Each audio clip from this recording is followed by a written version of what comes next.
दूसरा विषय क्या है इस वक्त? कल से सोशल मीडिया पे बहुत जोर शोर के साथ चर्चा है कि भागलपुर में 800 मेगावाट का 3 पावर प्लांट लगाने के लिए 1 रुपए में 1050 एकड़ जमीन अडानी जी को दे दी गई। 1 रुपए में 1050 एकड़ जमीन अडानी जी को दे दी गई। किस लिए? पावर प्लांट लगाने के लिए। और भारतीय जनता पार्टी ने कहा, मोदी जी ने कहा, चिंता मत करना मेरे भाई, तुमको 1 रुपए में जमीन दे रहे हैं, अपना पावर प्लांट लगाओ और 7 रुपए यूनिट के हिसाब से 25 साल तक सरकार तुमको जो भी बिजली का तुम उत्पादन करोगे उसका पैसा देगी। कितना? 7 रुपए यूनिट। कितने साल तक? 25 साल तक। तो रुपया दिया, 1 रुपए की जमीन दिया वो अलग, और 25 साल की बिजली की गारंटी ले ली कि 7 रुपए यूनिट हम आपको पैसा देंगे। जितनी बिजली का आप उत्पादन करेंगे वो जनता को 11 रुपए में मिले कि 12 रुपए में मिले, कितने रुपए यूनिट मिले पता नहीं, जनता की जेब कटेगी, कोई चिंता की बात नहीं है। प्रधानमंत्री जी के मित्र को कोई तकलीफ नहीं होनी चाहिए। और बार बार मैं इसीलिए कहता हूं कि मोदी जी इंडिया के प्रधानमंत्री नहीं हैं, अडानी के प्रधानमंत्री हैं। मोदी जी इंडिया के प्रधानमंत्री नहीं है, अडानी के प्रधानमंत्री हैं। 1 रुपए में 1050 एकड़ जमीन, और वो जमीन देने में भी क्या क्या घोटाला है। 2012-13 में जमीन अधिकृत करने की प्रक्रिया शुरू की जाती है बिहार की भारतीय जनता पार्टी जेडीयू की सरकार के द्वारा, और जब ये प्रक्रिया शुरू की जाती है तो सरकार अपनी तरफ से किसानों को मुआवजा देती है। किसी को 20 लाख रुपए एकड़, किसी को जो भी उसका दाम लगाया हो उन्होंने। तो पैसा कहां से गया? सरकार के खजाने से गया। सरकार के खजाने में किसका पैसा है? मजदूर का, किसान का, आम आदमी का, कर्मचारी का, जो कमा के गाढ़ी कमाई का पैसा वो सरकार के खजाने में रखते हैं। तो सरकार ने उठा के उन्हीं पैसों से, जो आपका पैसा था, उन्हीं पैसों से किसानों को मुआवजा दिया और जमीनें ले ली। और जब जमीनें ले ली तो जितने में जमीन ली उससे ज्यादा पैसे में किसी पूंजीपति को जमीन देना चाहिए, तब तो सरकारी खजाने में पैसा वापस आएगा।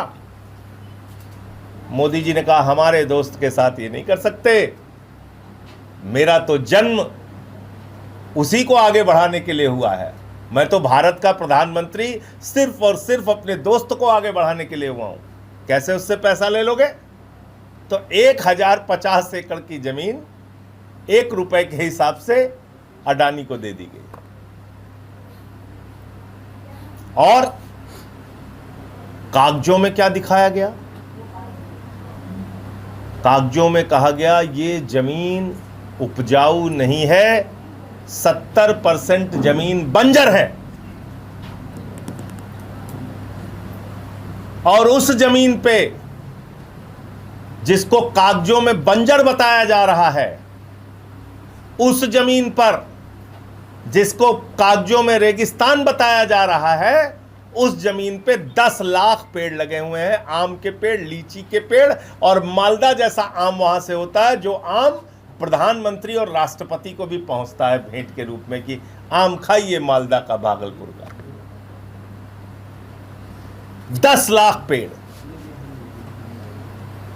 वो पेड़ वहां पे काटे जा रहे हैं। 10 लाख पेड़ काटे जा रहे हैं। मुझे मोदी जी का एक भावुक सा अभियान याद आ गया, एक पेड़ मां के नाम, एक पेड़ मां के नाम, 10 लाख पेड़ मां के नाम, और वो सारा का सारा पेड़ अडानी के नाम। 10 लाख पेड़ मां के नाम और सारा का सारा पेड़ अडानी के नाम। कि काट डालो इनको सबको। ये जो माँ के नाम पे 10 लाख पेड़ लगाए, ये सारे के सारे पेड़ काट डालो, इसको वीरान बना डालो, अपना प्लांट खड़ा करो, अपना पैसा कमाई करो, कोई मतलब नहीं पर्यावरण से, कोई मतलब नहीं पेड़ों से। आम लीची जाता है तो जाए। तो ये जो गुनाह और पाप इस देश के अंदर हो रहा है कि आपके ही पैसे से किसानों की जमीन अधिकृत करके 1 रुपए में अडानी को भेंट कर दिया जा रहा है। और मैं जानता हूं इस देश के नौजवानों को गुस्सा बिल्कुल नहीं आता, उनकी सहनशीलता बहुत चरम पर है, उनको कोई दिक्कत नहीं है, वो तो खाली लाठी खाने के लिए बने हैं। पुलिस भर्ती का पेपर लीक होगा, जाएंगे लाठी खाएंगे, लेखपाल की भर्ती का पेपर लीक होगा, उस पर लाठी खाएंगे, नीट का पेपर लीक होगा, उस पर लाठी खाएंगे, जानवरों की तरह ट्रेन में भर भर के जाएंगे एग्जाम देने के लिए। अभी 4500 एसआई की भर्ती निकली है, 15 लाख लोगों ने फॉर्म भरा है। अब कब पेपर लीक हो जाएगा पता नहीं।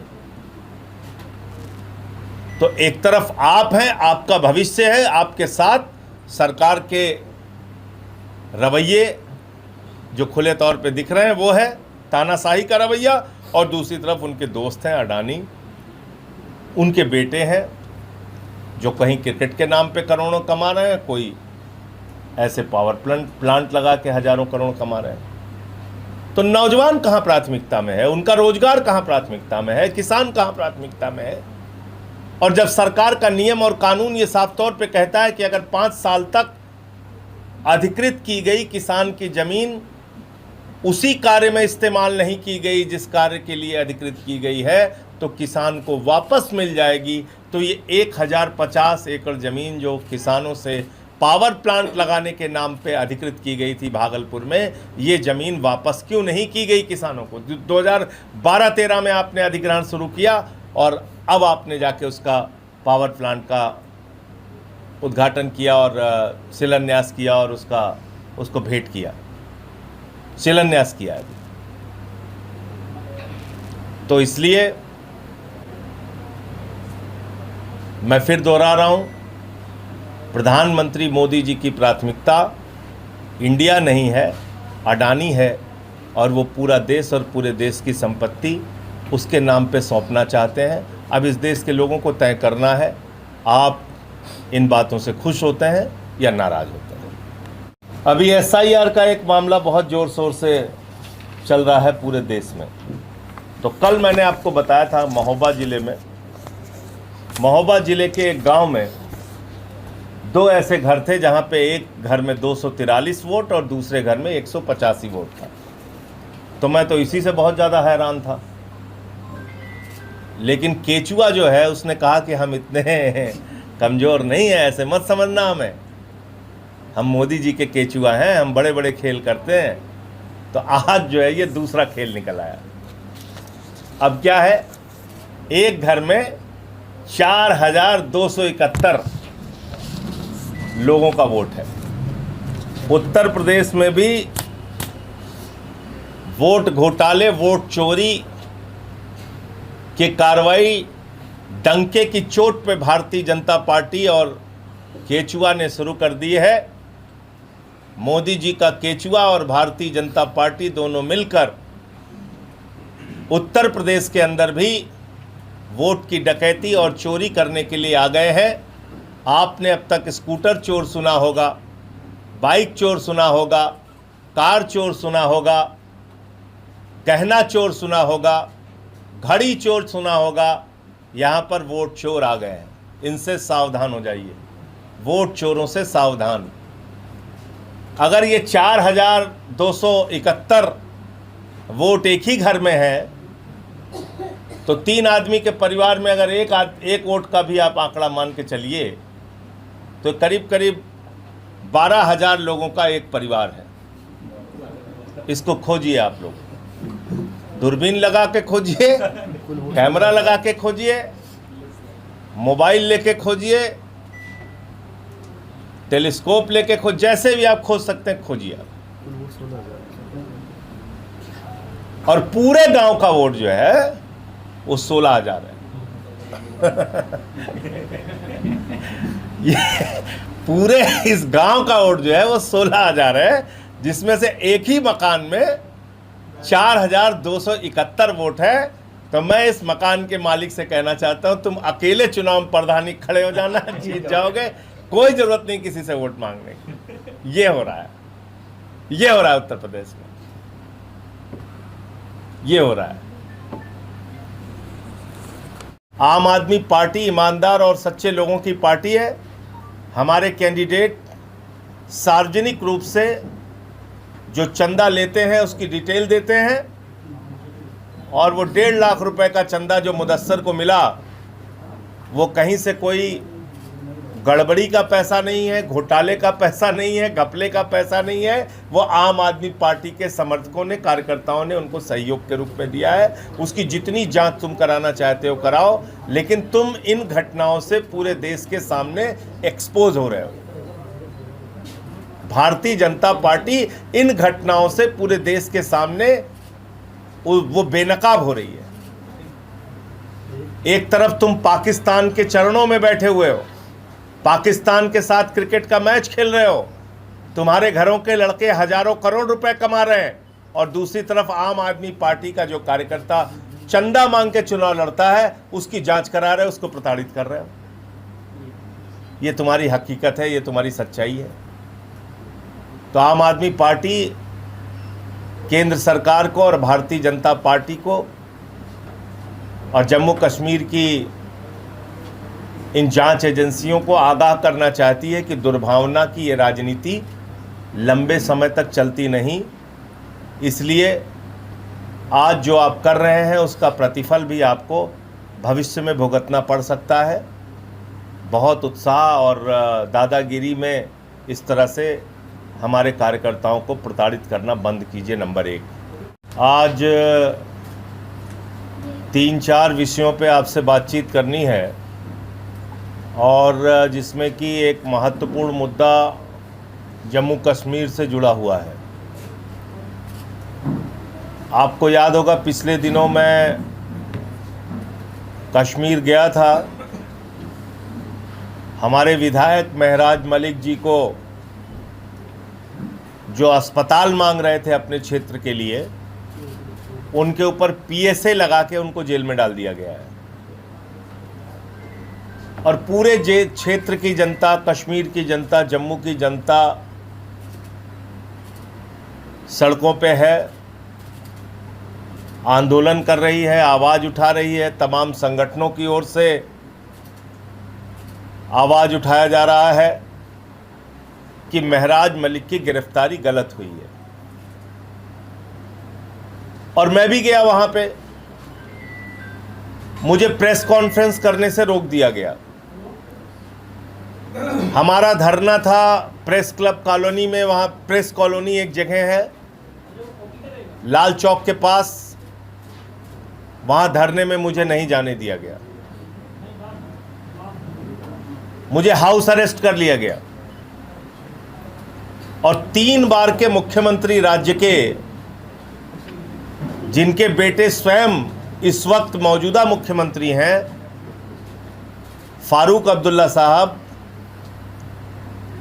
वो मुझसे मिलने के लिए आए, जिनका बेटा स्वयं मुख्यमंत्री है और वो 3 बार मुख्यमंत्री रह चुके हैं और उनकी पार्टी की सरकार है।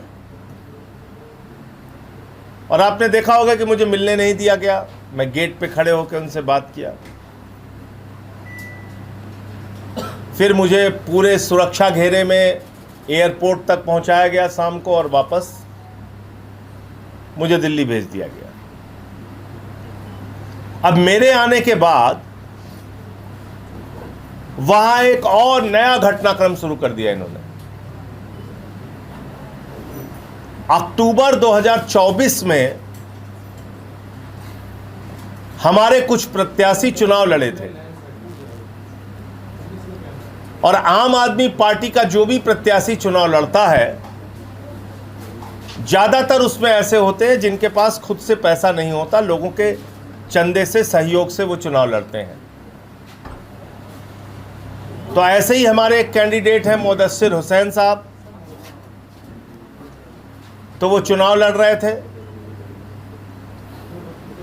और उनके लिए पार्टी के एक कार्यकर्ता साथी हैं, एक पदाधिकारी हैं यूनुस भाई, उन्होंने एक ट्वीट किया कि भाई ये चुनाव लड़ रहे हैं, इनका सहयोग कीजिए। ध्यान से पूरी बात सुनिएगा। और उनके उस ट्वीट के आधार पर जब उन्होंने मदद मांगा तो करीब करीब 1.5 लाख रुपए उनके खाते में गया। 1.5 लाख रुपए उनके खाते में गया। 1 साल के बाद जब महराज मलिक को गिरफ्तार कर लिया गया, मैं वहां पे गया जब ये मुद्दा तूल पकड़ रहा है कि किस तरीके से आम आदमी पार्टी को दबाने और कुचलने की कोशिश जम्मू कश्मीर के अंदर की जा रही है। 1 साल के बाद मुदस्सिर हुसैन और यूनुस को बुलाया जाता है क्राइम ब्रांच के द्वारा और कह रहे साहब आपने ये चंदा क्यों मांगा? बोले भाई चंदा सार्वजनिक रूप से मांगा, ट्वीट करके मांगा, बहुत सारे हमारे प्रत्याशी चंदा मांगते हैं। नहीं, इसमें तो विदेश से पैसा आ गया। तो उसने कहा हाँ हो सकता है 20-25 हज़ार रुपए जो भारतीय विदेश में रहते हैं उन्होंने चंदा दिया होगा, जो पार्टी के कार्यकर्ता हैं, वॉलंटियर हैं। बोले इसकी पूरी डिटेल दीजिए आप। उसने कहा साहब पूरी डिटेल ले लीजिए, हमारा खाता सीज थोड़ी हुआ है, बंद थोड़ी हुआ है। 8 घंटे तक बिठा के उन दोनों को टॉर्चर किया गया। इमरान हुसैन जो हमारे प्रभारी हैं उनकी डिटेल मांगी गई। जो हजारों लाखों करोड़ रुपए के लुटेरे हैं उनके पीछे भारतीय जनता पार्टी पूरी मजबूती से खड़ी हुई है। जो हजारों लाखों करोड़ रुपए के लुटेरे हैं उनको अपनी पार्टी में सीने से लगाकर मोदी जी शामिल कर रहे हैं। जो देश की संपत्तियां लूट रहे हैं, हजारों करोड़ का भ्रष्टाचार कर रहे हैं, किसी को उप मुख्यमंत्री बना रहे हैं, किसी को मुख्यमंत्री बना रहे हैं, लेकिन कश्मीर के अंदर आम आदमी पार्टी बढ़ने ना पाए, इसके लिए 1.5 लाख रुपए का चंदा हमारे एक प्रत्याशी को मिला। उसकी 1 साल के बाद जांच करा रहे हैं। कितना पाप लोगे भाई भाजपाइयों तुम लोग? कितने गुनाह करोगे, कितनी तानाशाही करोगे, कितना पाप लोगे, कितना प्रताड़ित करोगे आम आदमी पार्टी के लोगों को? कोई तो सीमा तय कर लो, एक बार बता दो।